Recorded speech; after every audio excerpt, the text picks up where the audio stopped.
저는 오교구 홈빌더 교구를 섬기고 있습니다. 홈빌더 교구는 모든 순이 부부순으로 이루어져 있고요. 또한 순교제 또한 부부 관계에 대해서만 다루고 있습니다.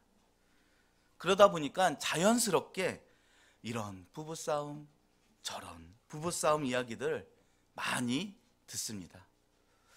이 이야기는 실화인데요. 한 부부가 정말 심하게 싸웠습니다. 식사 시간을 훌쩍 넘겨서 정말 피 터지게 싸운 거예요. 전우의 시체를 넘다 보니 잠시 휴전 시간을 가지게 되었습니다. 그런데 이 건너방에 있는 남편이 어디에다 이게 전화를 하는 거예요. 이 치열한 상황 가운데. 그래서 아내가 이렇게 귀를 기울이고 어디다 전화를 하나 가만히 듣고 있었어요. 듣고 보니까 놀라운 일들을 발견했습니다. 남편이 중국집에다 전화를 걸어서 짜장면 단 한 그릇, 그것도 곱빼기를 시켜 혼자 건너방에서 막 아구아구 막 먹는 거예요. 그걸 본 아내가 너무 화가 나서 남편한테 소리를 꽉 질렀다고 합니다. 이 왼수야! 너는 그게 목구멍으로 넘어가냐?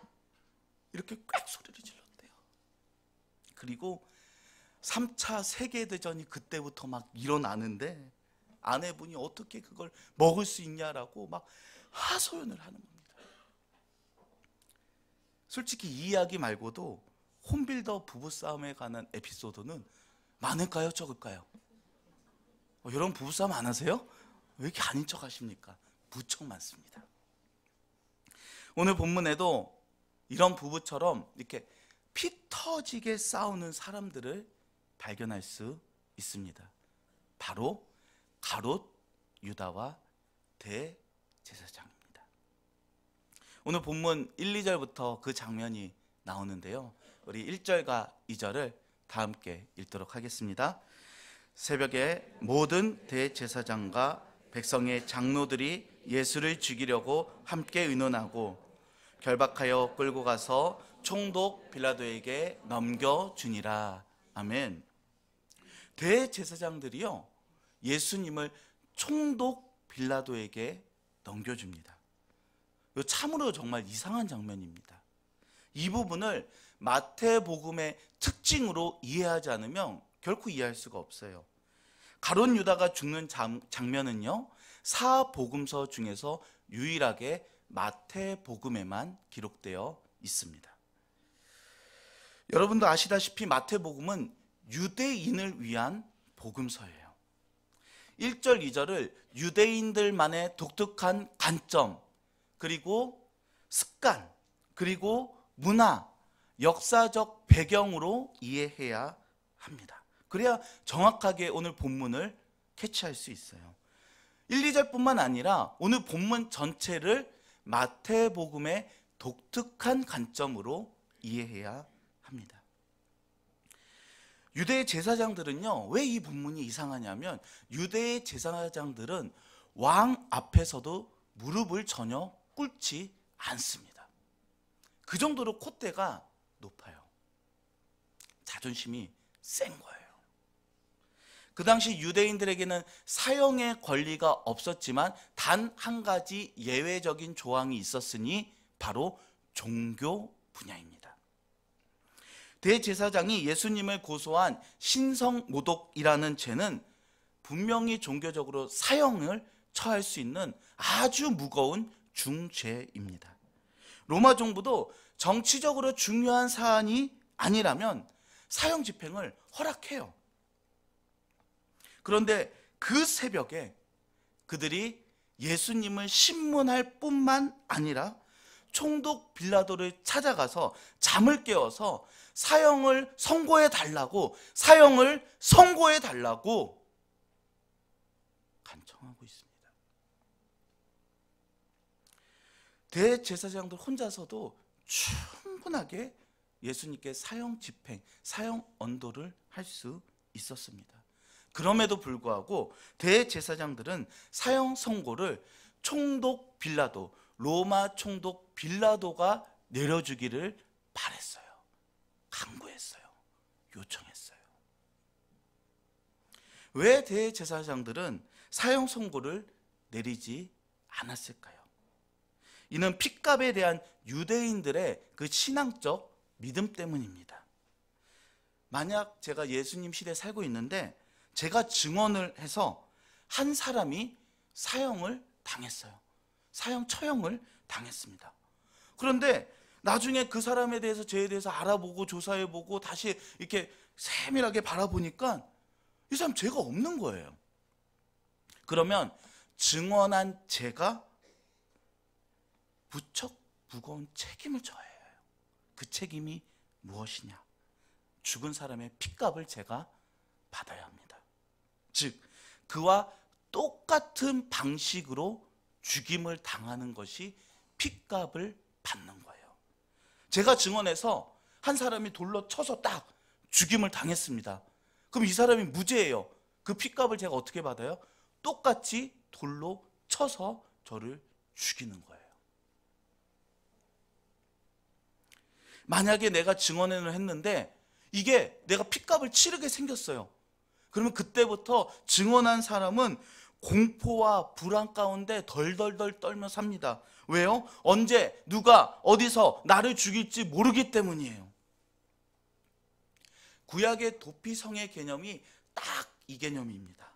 부지 중에 실수로 사람을 죽이면 어디로 도망가야 돼요? 도피성으로 막 도망가야 돼요. 왜요? 죽임당한 가족이 도피성 밖에서 언제든지 핏값으로 나를 죽여도 무관하기 때문에, 당연히 나는 그 핏값을 받아야 하기 때문에 도피성으로 도망가지 않으면 죽임당할 수밖에 없습니다. 예수를 죽이려는 대제사장들은 이런 율법들은 너무너무 잘 알았습니다. 그래서 자신들의 손으로 예수를 죽였다가 나중에 예수의 죄가 없으면 어떻게 됩니까? 그들이 핏값을 받아야 되고 예수를 죽였던 아주 참혹한 십자가의 방법으로 자신들이 핏값을 치러야 했습니다. 그러니까 대제사장들은요, 그 핏값을 필사적으로 내가 사형 선고를 내리지 않고 로마 총독 빌라도 그리고 가룟 유다에게 그거 자꾸 막 책임 전가하는 거예요. 너가 해라, 너가 내려라. 그런데 가룟 유다도 이렇게 앉아서 당하지는 않습니다. 그도 필사적으로 예수님의 핏값에 대해서 대제사장들에게 떠넘기는 거예요. 그 떠넘기는 장면이 4절에 있는데요, 우리 4절 같이 한번 볼까요? 시작. 이르되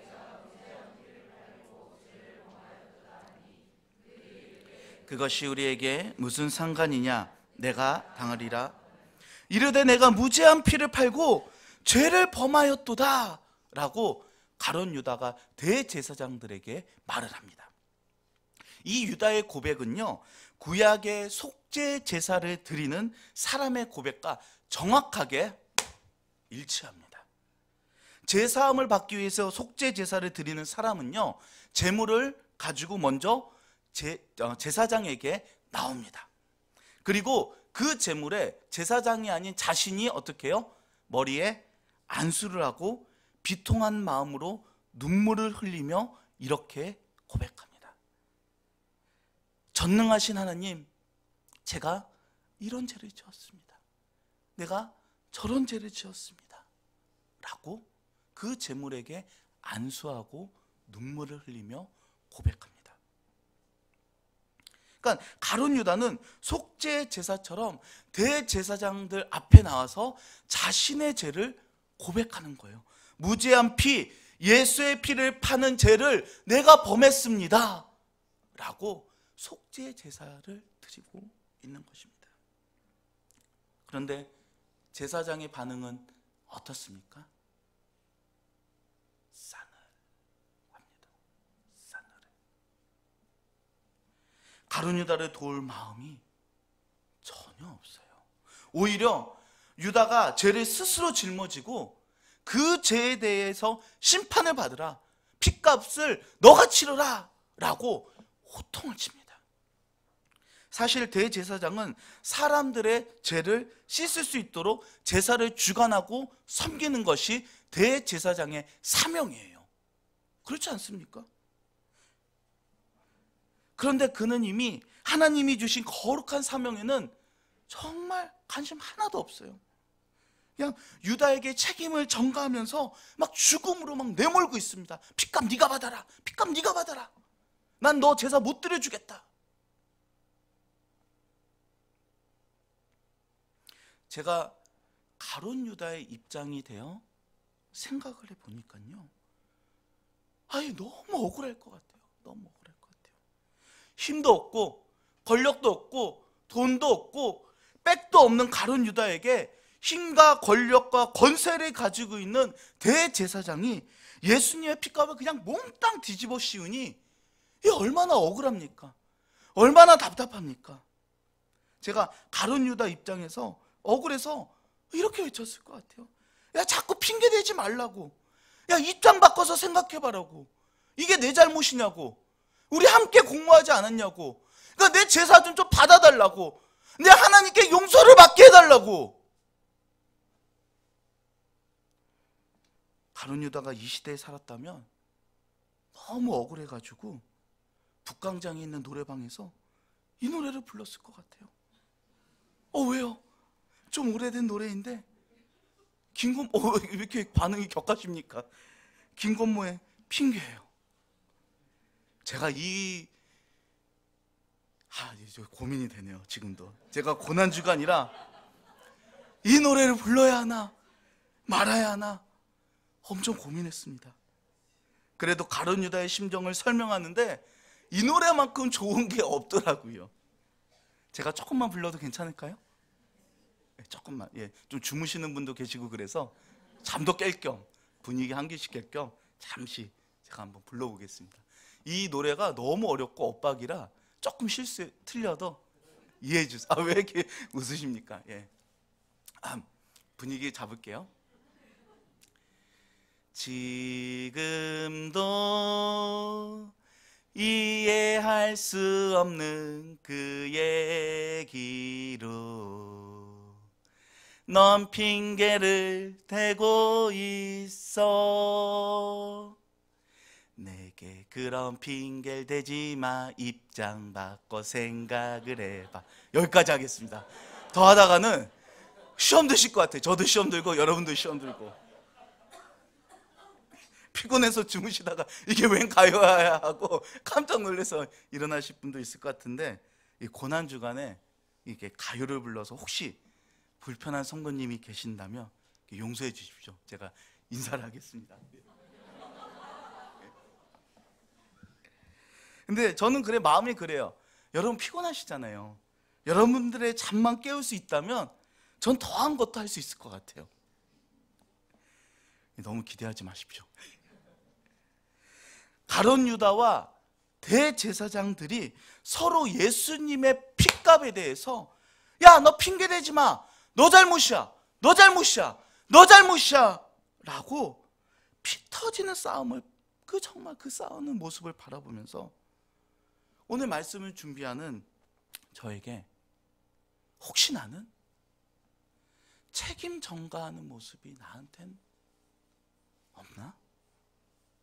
라고 오늘 하나님 말씀 앞에 제 자신을 좀 살펴보았습니다. 하나님께서 2년 전에 저의 모습을 이렇게 떠오르게 해주셨어요. 오늘 말씀을 준비하면서 제가 하늘빛 우리 교회 작년에 부임했습니다. 2년 전 2017년에 저는 미국 유학을 준비하고 있었어요. 미국은 의료보험이 너무 비싸니까 유학 가기 전에 한국에서 종합검진 받고 가자. 그래서 종합검진을 받았습니다. 그런데 치명적인 불치병이 발견됐어요. 양쪽 눈에 녹내장이 발견되고 진행이 너무 빨라가지고 벌써 이미 시력이 많이 상실됐대요. 유학이고 뭐고 치료하지 않으면 완전히 시력을 잃어버릴 정도로 위험에 처했습니다. 그러니까 제가 치료에 매진할 수밖에 없죠. 마침 첫째 아들이 초등학교 입학하고 아내도 똑같은 날에 종합검진을 받았는데 아내도 이렇게 불치병 판정을 받은 거예요. 가정도 이끌어야 되고요, 병원비도 마련하기 위해서 저는 어쩔 수 없이 학원에서 고등학교 수학 강사를 시작했어요. 조만간 유학 갈 줄 알고 잠시 머무르니까 처갓집에서 지냈는데, 참 너무나 부끄러운 저의 고백인데, 그 당시 처갓집에서 얼마나 아내랑 심하게 다퉜는지 모릅니다. 왜 싸웠는지 원인을 살펴보고 또 살펴보면 결론은 이거예요. 당신 탓이야. 내 잘못 하나도 없어. 다 당신 잘못이야. 지금 생각해 보면요, 이 처갓집에서 부끄러운 줄도 모르고 왜 그렇게 싸우고 당신 탓이라고 책임 전가하고, 정말 후회스럽더라고요. 후회스럽더라고요. 목사인 저만 이렇게 책임 전가를 하나요? 앉아 계신 여러분들은 어떻습니까? 부부관계가 무너진 것, 가정이 휘청거리는 것, 가장 근본적인 원인이 무엇입니까? 바로 책임 전가입니다. 가정이 이 꼴이 된 것, 자녀들이 엇나간 거 다 당신 탓이야. 당신이 그거 했으면 됐지 않아. 당신이 그거에 대해서 책임져야지. 직장에서도 마찬가지 아닙니까? 조금만 책임질 일 있으면 다른 사람에게 미루고, 증거 못한 것이 다 너 탓이라고, 다 너 탓이라고 손가락질하는 것이 저와 여러분들의 모습 아닙니까? 선악과를 놓고 책임 전가한 아담과 하와와 같이 되지 않으려면 어떻게 해야 될까요? 제가 아내랑 그렇게 피 터지게 싸운 다음에 기도하는데 하나님 앞에서 저도 모르게 이런 기도가 터져 나오더라고요. 하나님, 나는 죽고 내 안에 오직 예수 그리스도만 살게 하옵소서. 십자가 앞에 죽지 않는 내 자신을 못 받게 하여 주옵소서.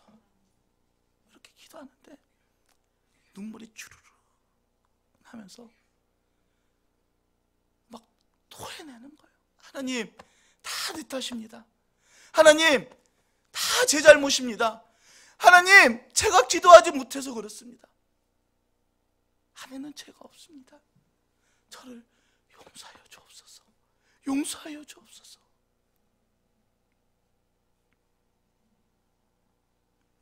그렇게 회개하고 통회하는 심령이 되니까 아내가 그렇게 사랑스러울 수 없어요. 못 믿으시면 제 아내한테 물어보세요. 제 입으로 이렇게 얘기하긴 그렇지만 저 요즘 잘하고 있어요. 행복합니다. 어제 말씀의 베드로와 오늘 가룟 유다의 결정적인 차이가 무엇입니까?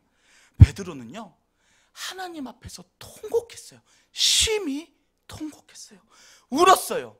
회개했어요. 마음을 찢고 상한 심령이 되었어요. 그래서 살 수 있었고 끝까지 하나님의 사명을 감당합니다. 사랑하는 여러분, 회개하고 통회하는 심령이 되기를 주님의 이름으로 부탁합니다.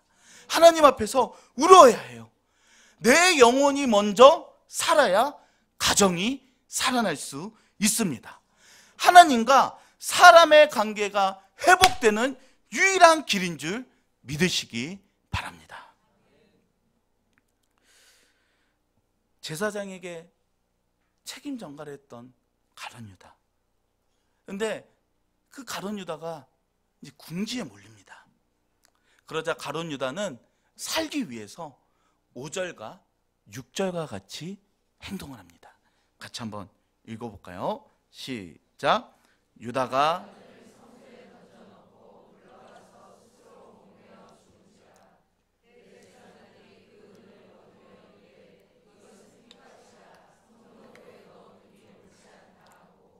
아멘. 가룟 유다가 예수님의 핏값인 은 30을 성소에 던집니다. 저는 이 장면이 정말 생뚱맞더라고요. 아니 왜 갑자기 은 30을 성소에 던지는 거예요? 야구 선수예요? 신기해요. 그런데 아까도 말씀드렸지만 유대인의 관점에서 이 장면을 이해하셔야 돼요. 그 당시 집이나 땅, 부동산을 팔았어요. 근데 내가 판 것을 후회하면요, 1년 내에 원금을 갚으면 다시 살 수 있는 거래법이 있었습니다. 하지만 가끔 나쁜 사람들이 집이나 땅을 다시 돌려주기 싫어서 어떻게 해요? 1년 동안 잠수를 타는 거예요. 돈을 주고 싶어도 받을 사람이 없으니까. 이런 경우 어떻게 합니까? 유명한 랍비 힐렐의 가르침을 따릅니다. 랍비 힐렐은 이렇게 얘기를 했어요. 그 돈을 성전 금고에 두어라. 그러면 일단 집이나 땅을 다시 가져갈 수 있고, 나중에 채권자가 나타나면 어떻게 해요? 성전의 금고에서 넣어둔 돈을 받아가면 되는 거예요. 그러니까 잠수를 타도 아무 소용이 없는 것입니다. 유대인인 유다도 이 가르침을 너무나 잘 알았습니다.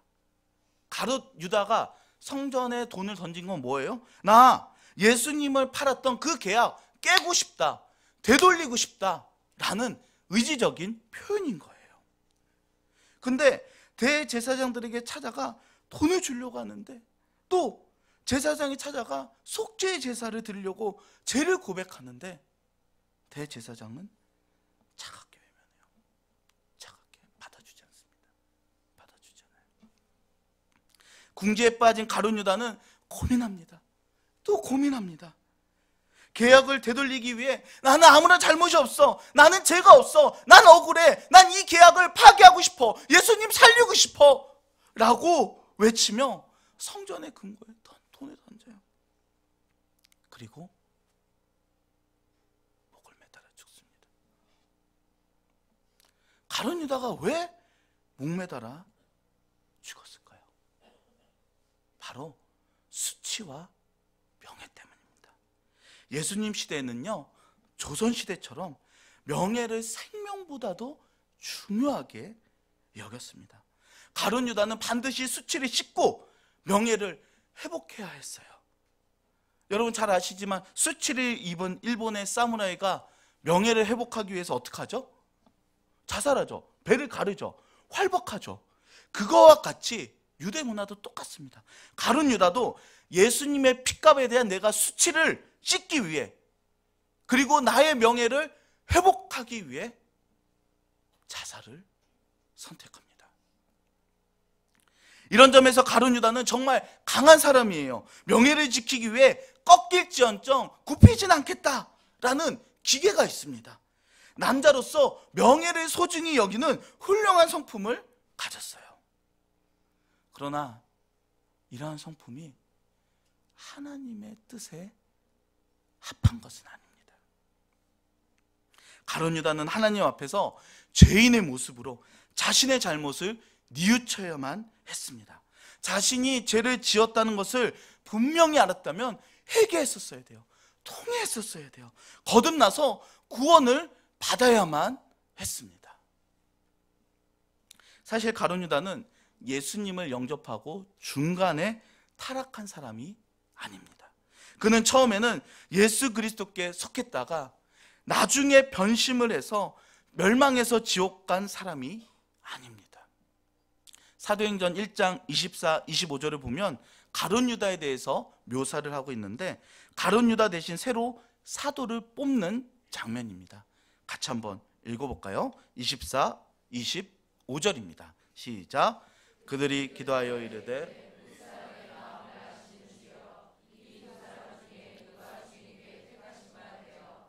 봉사와 및 사도의 직무를 대신할 자인지를 보이시옵소서.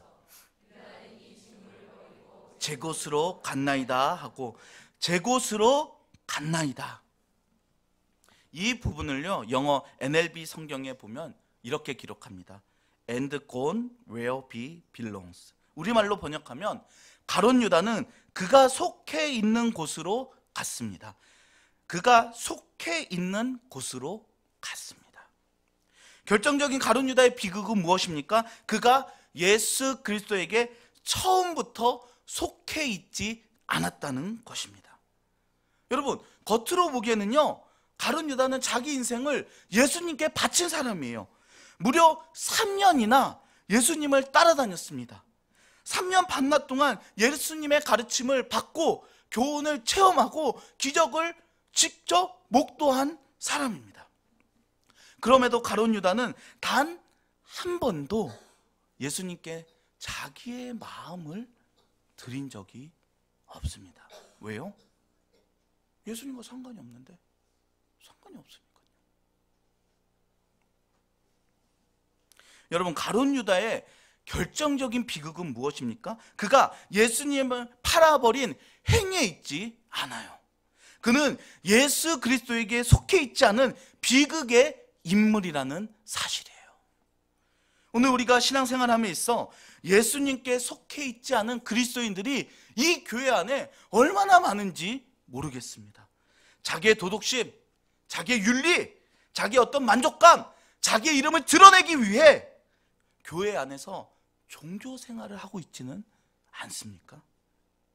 여러분, 왜 이렇게 열심히 기도하세요? 여러분, 왜 이렇게 이 새벽에 나와서 왜 이렇게 열심히 기도하세요? 대부분의 표정이 열심히 한 적 없는데? 이런 표정이에요. 그러면 제자훈련 하신 분들 물어보겠습니다. 여러분, 제자훈련 왜 이렇게 열심히 하십니까? 숙제 때문에요?